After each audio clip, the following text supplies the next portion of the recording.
دوستو، حضرت نوح علیہ السلام کشتی سے اترنے کے بعد دنیا کی آبادی میں مشغول ہو گئے اور ساری زندگی اسے آباد کرتے رہے۔ اسی سلسلہ میں انہوں نے تعمیر بابل کی تجدید کی، یعنی نئے سرے سے اسے بنانا شروع کر دیا۔ حضرت نوح علیہ السلام نے جب لاشوں کی کثرت دیکھی تو بہت زیادہ رنجیدہ اور غمگین ہوئے۔ ادھر خدا بند عالم نے بھی اپنے تاثر کا اظہار کر دیا اور کہا کہ اے نوح، تمہاری دعا کی وجہ سے میں نے ساری مخلوق تباہ کر دی۔ مجھے اپنے عزت و جلال کی قسم، اب کبھی کسی نبی کی درخواست پر طوفان کا عذاب نہ بھیجوں گا۔ حضرت نوح علیہ السلام لاشوں کی کثرت سے متاثر تھے ہی کہ خدا نے بھی اپنا تاثر ظاہر کر دیا، جس کا نتیجہ یہ ہوا کہ حضرت نوح علیہ السلام بیمار رہنے لگے۔ اسی دوران میں ایک دن سو رہے تھے کہ ہوا سے برہنہ ہو گئے۔ یہ دیکھ کر حام اور یافس ہنسنے لگے اور سامنے بڑھ کر ستر پوشی کر دی۔ جب حضرت نوح علیہ السلام بیدار ہوئے اور انہیں واقعہ معلوم ہوا تو انہوں نے حام اور یافس کے لیے بد دعا کی اور فرمایا کہ میں نے تمہاری اس حرکت سے تمہیں آگ کر دیا ہے اور اس آگ کا اثر تمہاری نسل میں ظاہر رہے گا۔ تمہاری اولادیں سام کی اولادوں کی غلامی کریں گی۔ اور یافس سے خصوصیت کے ساتھ فرمایا کہ تمہاری اولاد سیاہ ہوگی۔ اسی وجہ سے حبشی آج تک سیاہ پیدا ہوتے ہیں۔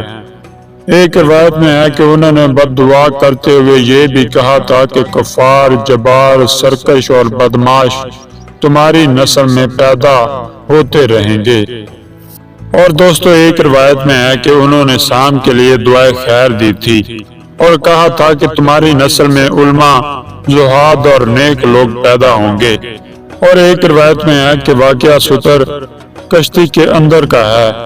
ایک روایت میں ہے کہ حضرت نوح علیہ السلام نے کشتی سے اترنے کے بعد اسے مقفل کر دیا تھا، یعنی بند کر دیا تھا، اور اس کی چابی سام کے حوالے کر دی تھی۔ دوستو، حضرت نوح علیہ السلام کشتی سے اترنے کے بعد 500 سال زندہ رہے اور ان کے ہمراہی 300 سال زندہ رہے۔ حضرت نوح علیہ السلام کی زندگی ہی میں ایک بار سخت وبا پھیلی اور ان کی ساری امت جو اس وقت زمین پر تھی سب کی سب مر گئی، اور خدا کی وسیع زمین پر حضرت نوح اور ان کے بیٹوں اور بہوؤں کے علاوہ کوئی باقی نہ رہا۔ پھر انہی سے دوبارہ دنیا نے جنم لیا اور آبادی بڑھی۔ اسی وجہ سے انہیں آدم ثانی کہتے ہیں۔ دوستو، اب میں آپ کو حضرت نوح علیہ السلام کے معجزوں میں سے کچھ معجزات بیان کرتا چلوں۔ مورخ حروی کا بیان ہے کہ حضرت نوح علیہ السلام کا سب سے بڑا معجزہ تو یہی ہے کہ انہوں نے طوفان آنے کی خبر دی اور طوفان آیا، اور اس میں بالکل وہی کیفیت رہی جس کا انہوں نے حوالہ دیا تھا۔ دوسرا معجزہ یہ ہے کہ جب حضرت نوح علیہ السلام کشتی سے اترے تو ان کا سارا آذوقہ، یعنی کہ دولت جو کشتی میں تھا، ختم ہو چکا تھا اور ان کے ہمراہی بھوک سے مرنے لگے تھے۔ اس وقت انہوں نے زمین سے ریت اٹھا اٹھا کر لوگوں کو دی تھی اور وہ ریت گندم بن گئی تھی۔ تیسرا معجزہ یہ تھا کہ انہوں نے پھلدار درختوں کے بیج بوئے تھے اور ان کے بوتے ہی وہ اگ کر درخت بنے تھے اور اسی وقت پھلوں سے لد گئے تھے۔ چوتھا معجزہ یہ تھا کہ ان کی ایک لڑکی عقیم تھی، یعنی بانجھ تھی، اس کے کوئی اولاد نہ ہوتی تھی۔ حضرت نوح علیہ السلام نے ان کی ناف پر ہاتھ پھیر دیا تھا اور اس میں تولید کی صلاحیت پیدا ہو گئی تھی۔ اسی طرح آپ سے بے شمار معجزات رونما ہوئے تھے۔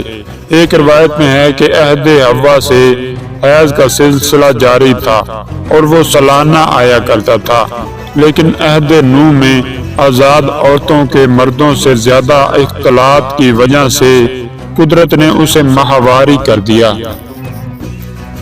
اور دوستو، مورخین کا بیان ہے کہ حضرت نوح علیہ السلام جب اپنی زندگی کے آخری دور میں پہنچے تو انہوں نے حضرت آدم اور ادریس وغیرہ کی طرح خداوند عالم کے حکم سے اپنے لائق و فائق فرزند جناب سام علیہ السلام کو اپنا جانشین اور ولی عہد بنا دیا۔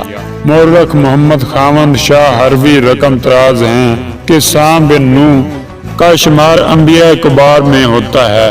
حضرت نوح علیہ السلام جب انہیں اپنے دوسرے بیٹوں سے عقل مندی، سعادت، زرکی، ہوش مندی، صلاحیت نفس، نجابت و ذات میں ممتاز اور بلند پایا تو انہیں اپنی ولی عہدی سپرد کر دی اور انہیں نبوت کے اسرار اور رسالت کی گہرائیوں سے آگاہ فرما دیا اور اپنی دیگر اولاد کو ان کی مطابعت اور اطاعت کا حکم دے دیا اور دنیا کی آبادی اور اقالیم عالم کے درمیانی حصہ کو جو ربع مسکون میں سب سے بہتر ہیں ان کے لیے مخصوص کر دیا اور ان کے لیے خدا سے دعا اور درخواست کی کہ اکثر انبیاء اور اولیاء، حکماء، سلاطین، عمراء، صالحین، شہداء ان کی نسل سے قرار دے۔